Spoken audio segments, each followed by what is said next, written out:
everybody, I'm Amy from BodyFit by Amy, and welcome to the Be Where You Are Today podcast, where we connect with professionals in the fitness and nutrition space to help you wherever you are in your journey. I'm so excited because today I am joined by Vivian Schemper. She is our registered dietitian nutritionist in the BodyFit Athletic Club and on staff here at BodyFit by Amy. She's one of my favorite people. And we, in the BodyFit Athletic Club, we call her the sassy professor because she gives us a lot of great knowledge in a really entertaining, sometimes sassy way. But I'm so excited that Vivian is here today. Thank you so much, and thank you for coming to LA to hang out. I know, this is amazing. This is so much fun. Yes. So we thought we have a lot of work things that we're getting to this week while we're together, but we thought we should talk on a podcast. Why not? Because you're here in person. And we went through a lot of different topics of things that we get asked about a lot, nutrition world, and something that is really having a moment right now, fiber. So today we're talking about fiber. Get excited. I know it's everyone's favorite F word, right? It's definitely my second favorite. I'll let you guess on the first. Exactly.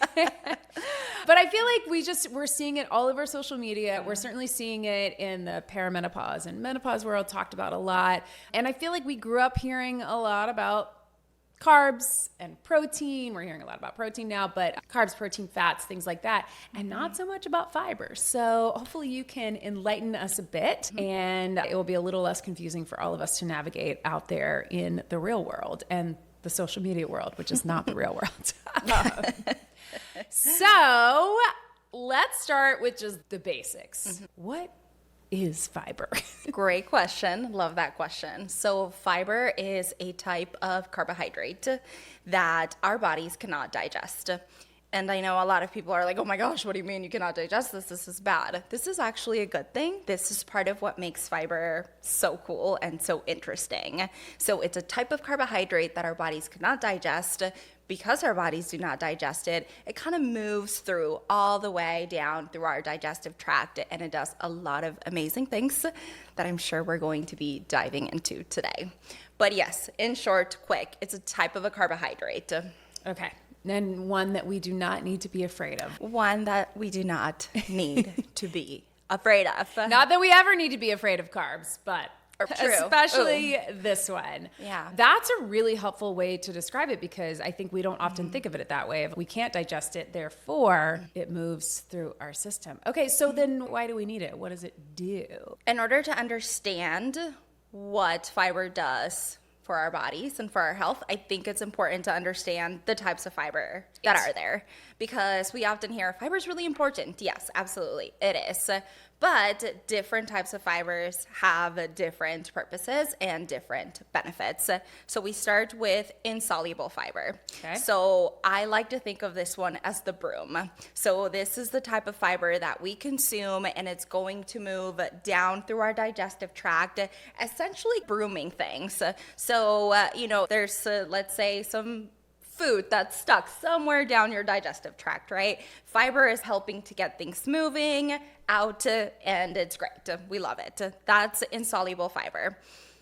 As you can probably hear, this type of fiber is really helpful for digestion, for making sure that things are not getting stuck in there, right, to make sure that we're not getting constipated. So it's keeping us nice and regular. This type of fiber, because we're not getting constipated, because it helps to move things down and out, this type of fiber is the one that's really important in preventing the likelihood of us developing colorectal cancer.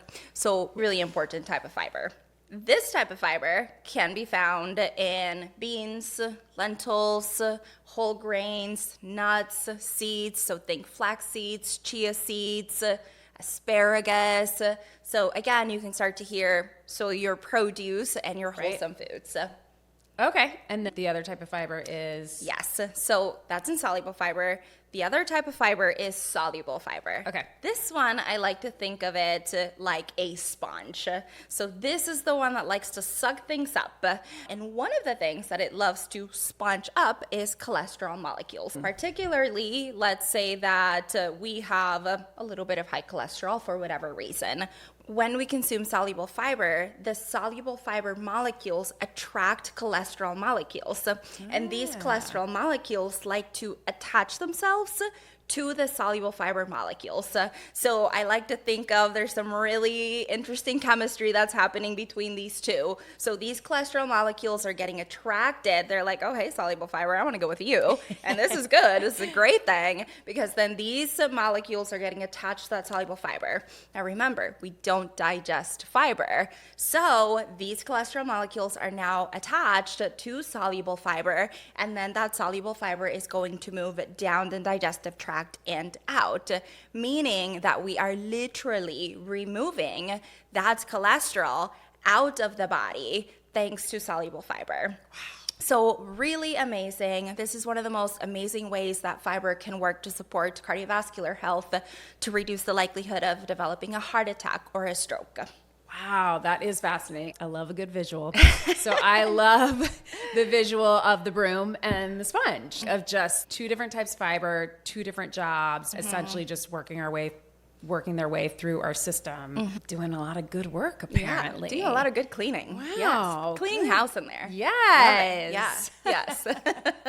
I love it. Okay, so those are our types of fibers. And you mentioned cardiovascular health, obviously cholesterol, things like that. What are the other benefits of just getting enough fiber in our diet? This is a really great segue because people often ask, is one fiber more important than the other? Yes. And the answer is both. We talked about how soluble fiber can be really helpful for cardiovascular health, reducing our cholesterol, reducing our likelihood of developing heart disease. Then we have insoluble fiber, which we know it's really good at reducing the likelihood of us being constipated, which can lead to other complications, which eventually can then lead to colorectal cancer. So already we're hearing both of these things are pretty important, and we want to try to do whatever we can to prevent the likelihood of developing these diseases.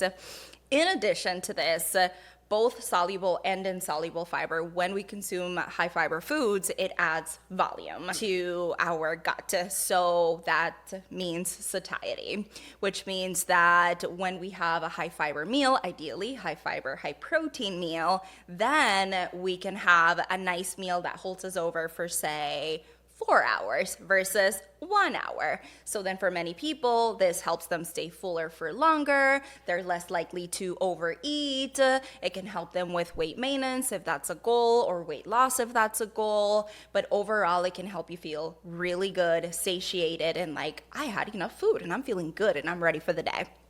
The other thing is blood sugar balance.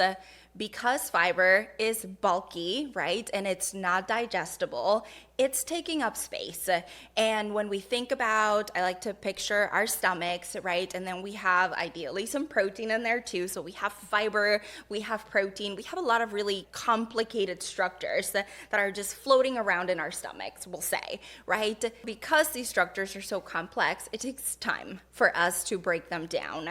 The fact that it takes time is a good thing because it slows everything down. So as we are, let's say, breaking up some of these fiber and protein molecules, we release a little bit into the bloodstream for energy, and then the body's going to use that up. And then the stomach is back to, all right, now let me work on this other molecule, release a little bit, and off it goes. And then back, and then release a little bit, and then it goes. Versus, let's say I just had something like, let's say a soda, for example. Pretty simple carbohydrate, right. No fiber, no protein, which means that my body would absorb that very quickly, and all of it would get released into the bloodstream very quickly, causing a pretty big sugar spike. On the other hand, because we are having something like a fiber protein situation, like what I was describing, right, then it doesn't happen that fast. These are not simple carbohydrates. They're not easy to break down. They take time and effort. And so then we see that little release of energy, little release of energy, little release of energy. Oh, so we see more of a steady and a gentle increase in our blood sugars, which is what we want. That's not a bad thing. Yeah. Some increases in blood sugars are healthy and normal, and we need that for energy. But But what we don't really love to see is these huge spikes, which then lead to these huge crashes. Yeah. And when we have fiber with our meals, ideally a nice combination of fiber, protein, healthy fats, all the things, right? But even just fiber alone helps to slow everything down. And this is a really important component in reducing our likelihood of developing type 2 diabetes, because it can be so helpful with that slowing everything down. We prevent those sort of big spikes in our blood sugar. Oh my gosh, this is why I love talking to you, because you explain things in a way that remind me, like, I know this with my background, and I think all of us know this to a degree. The body is amazing. Like the human body and what our organs can do and what our muscles can do. I just love that reminder when you talk about, like, it's really complex about what is happening inside our body. And there's a lot of things working together, and the different ways that our nutrition supports that. Amazing. Yeah. I get really excited about that. That's also, great. Me too. Sidebar, if you join us in the BodyFit Athletic Club, you may see Vivian wearing a vest. I think I've talked about this before. Absolutely. With the organs Velcroed on. And she will tell you all about your stomach and your liver and your kidneys. It's really fun. So fun. Join now.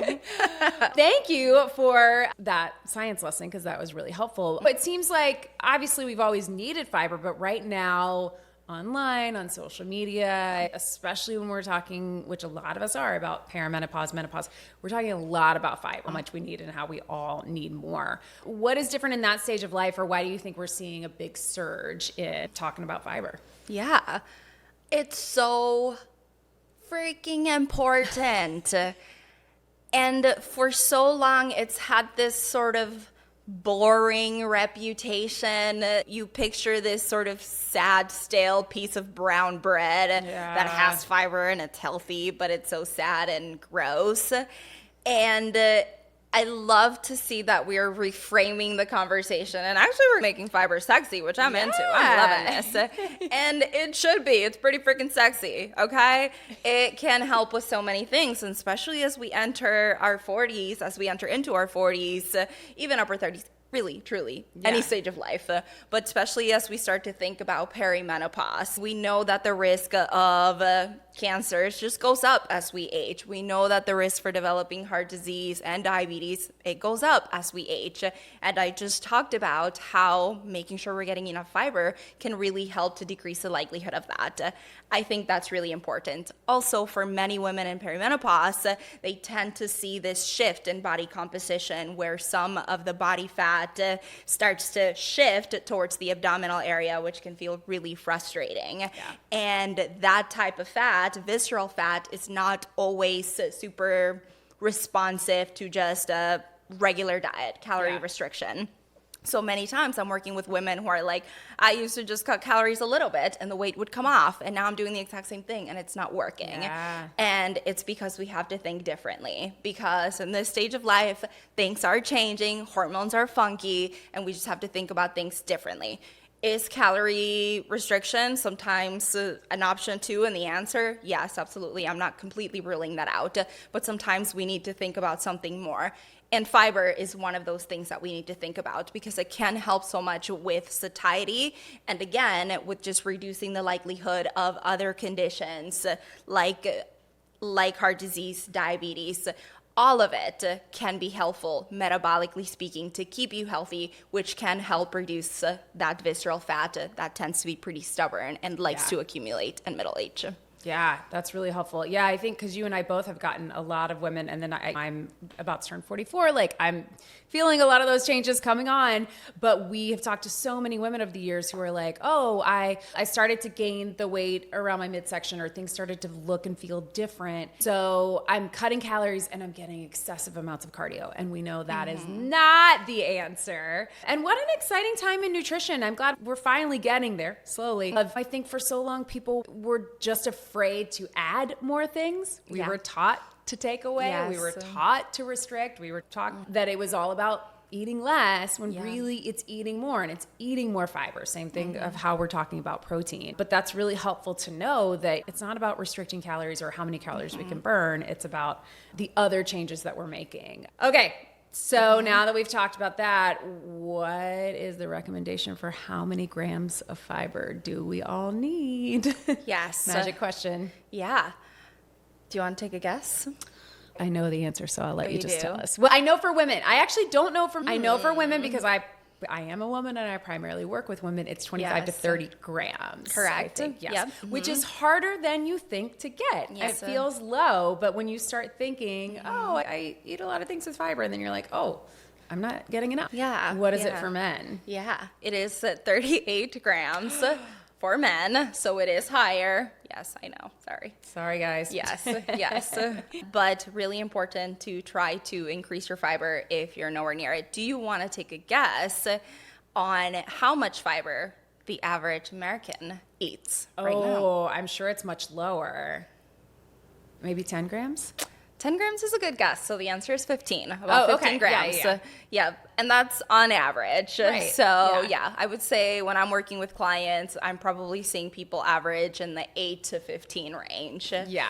And a lot of the foods that they're consuming, that they're getting the fiber from, tend to be from foods that have it added to them. Added in. Okay. Not necessarily Right. naturally occurring fiber.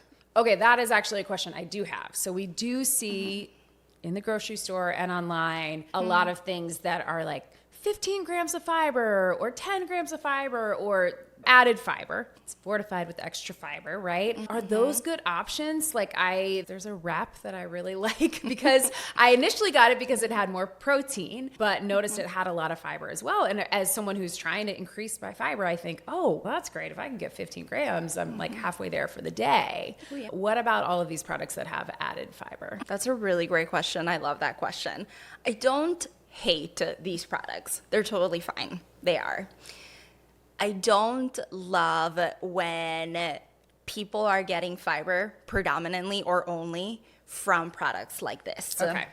The reason for that is because most of these products, so whether it's wraps or even sodas, stays, yes. right? So these products that have fiber in them, right, they're going to have one type of fiber only. So it's an isolated fiber.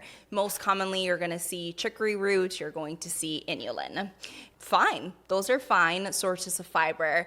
But if we think about the foods that we're consuming and all the types of fibers that we would be getting if we're eating beans. So let's just take beans, for example. You're getting insoluble fiber. You're getting soluble fiber. Some of that soluble fiber is also fermentable, which is amazing for our gut health. Right. So you're really getting everything there. When you are consuming a product like a wrap that has only chicory root, you're only getting one type of fiber.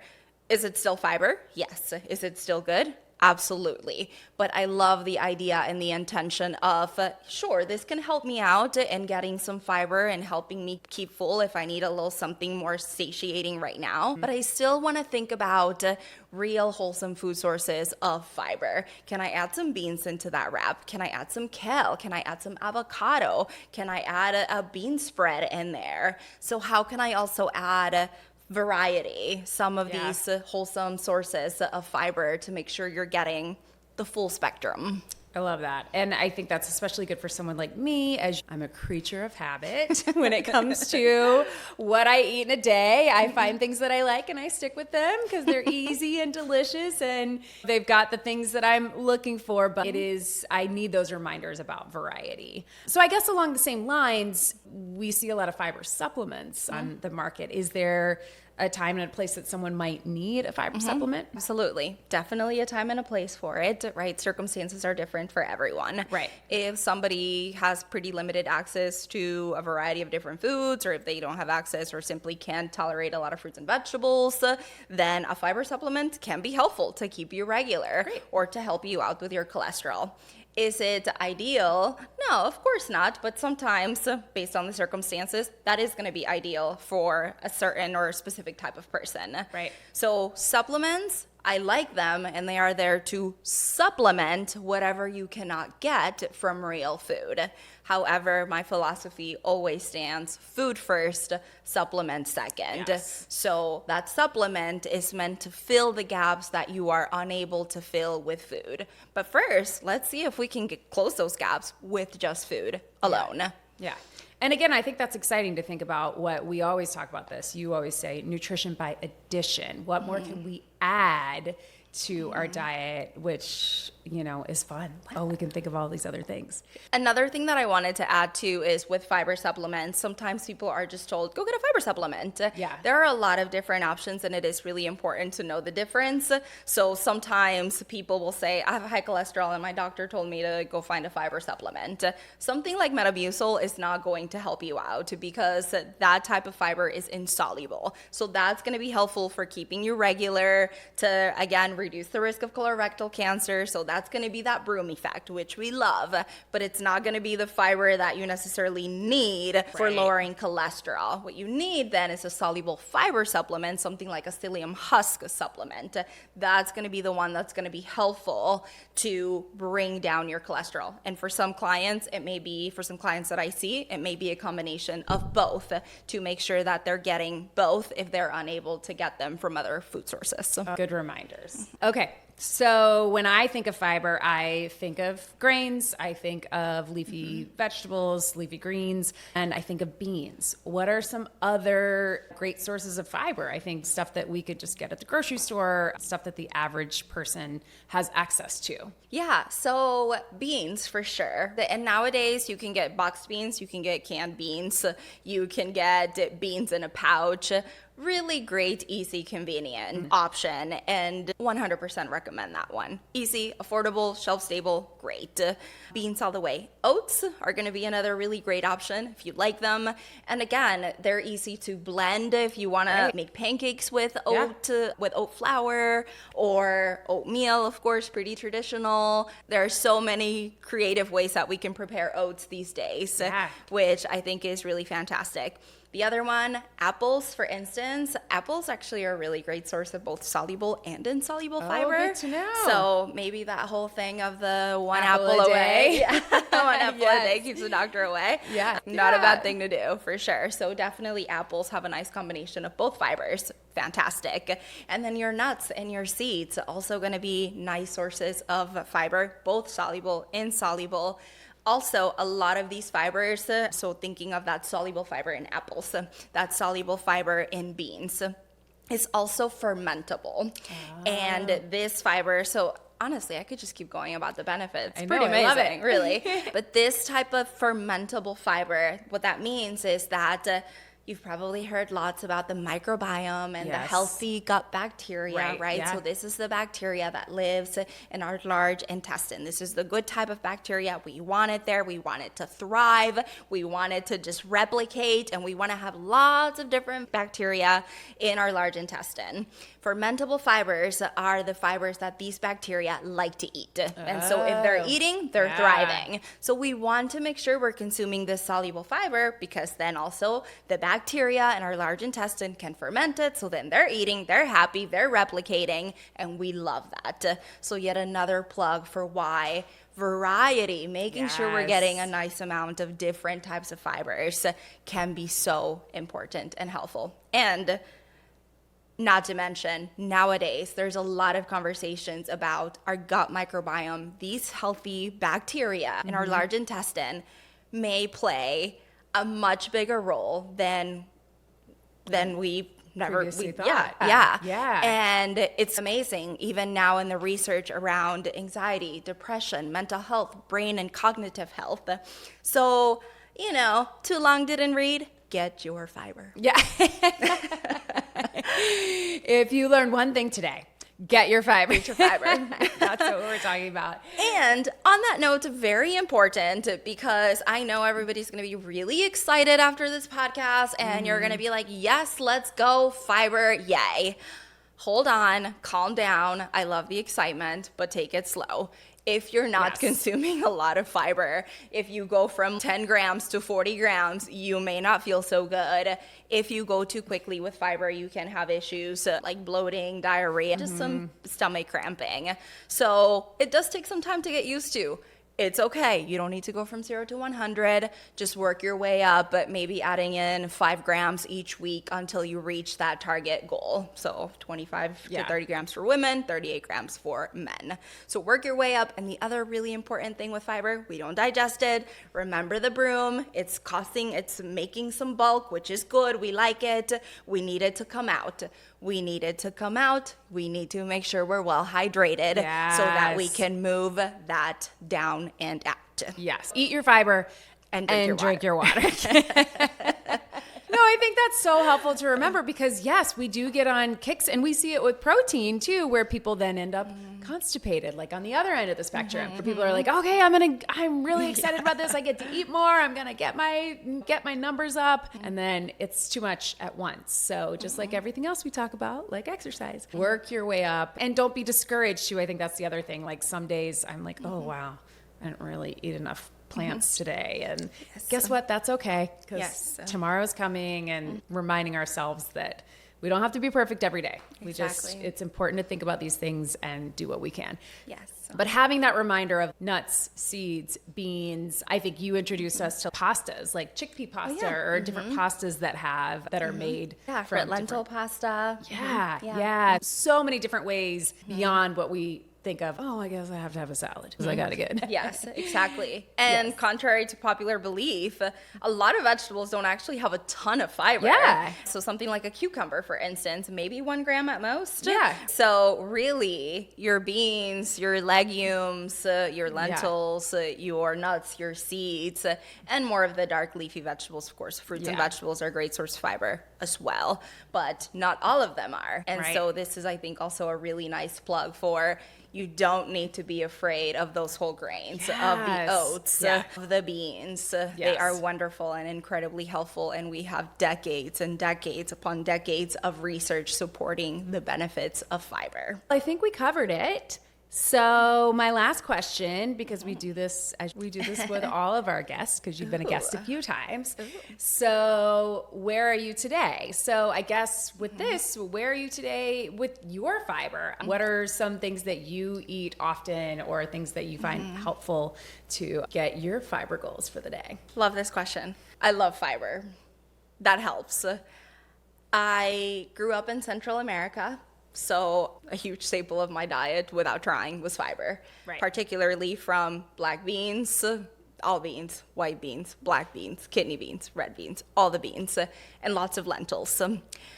I also was very fortunate that we had just so much access to abundant, delicious produce growing up there. Amazing. And I got fiber that way, very naturally. As I moved to the United States and suddenly you don't have access to a lot of these cultural foods that I was eating all the time, like rice and beans and an avocado every day, for instance, then I started to think about, I wonder if my fiber intake has probably changed. Of course, becoming a dietitian naturally keeps me aware of my fiber intake. And I will say probably the number one source of fiber for me, beans and avocados. Which I think Kurt and I are totally on the same page with that. Kurt eats beans like almost every meal, certainly every day. Yes. It's amazing. Yeah, so I love lentils, I love beans. And on that note, because I have been a perfectionist, I have struggled with all or nothing thinking, I have gone on my pre-becoming a dietitian, I'm on a kick to be healthy, so I need to hit perfect fiber goals. And I'm a dietitian now. Fiber is super important. I don't hit my fiber goals every single day. 95% of the time, I do. But there's going to be a day where if I'm traveling, running through the airport, and the little pack of nuts is $17, we're just not going to get fiber today, and that's okay. Yeah, good and reminder. That's okay. Yes. Oh, good. So definitely always where I'm at and where I encourage my clients to be, what can you add? And instead of thinking of fiber as this daunting task of, now I got to figure this out, make it fun. Have fun with it. What can you add?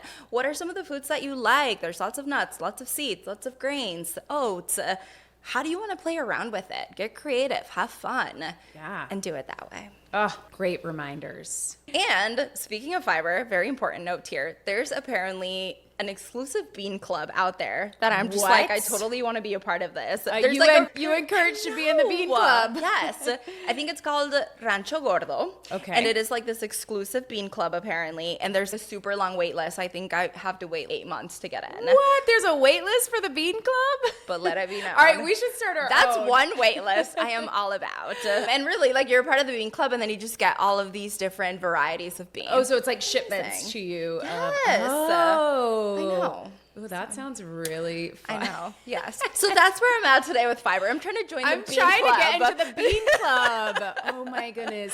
Yes. What was it called? Rancho Gordo. Yes. Okay, if you're watching, if you're listening, please sponsor us, reach yes. out. Please sponsor us. Sponsor this podcast. Oh my gosh. All right. Now I know what I'm getting Kurt for Christmas. Maybe if I join now, he'll be in. Yep. Yes.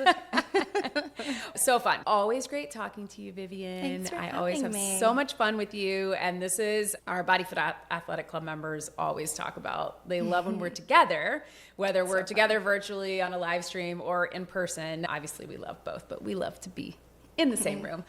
We have so much fun talking about these topics, and I think you and I both get really excited about digging into the science, but in a digestible way. Pun intended.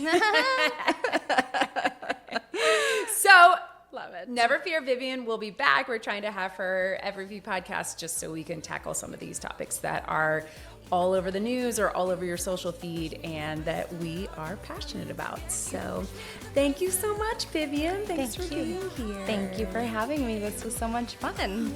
Yay.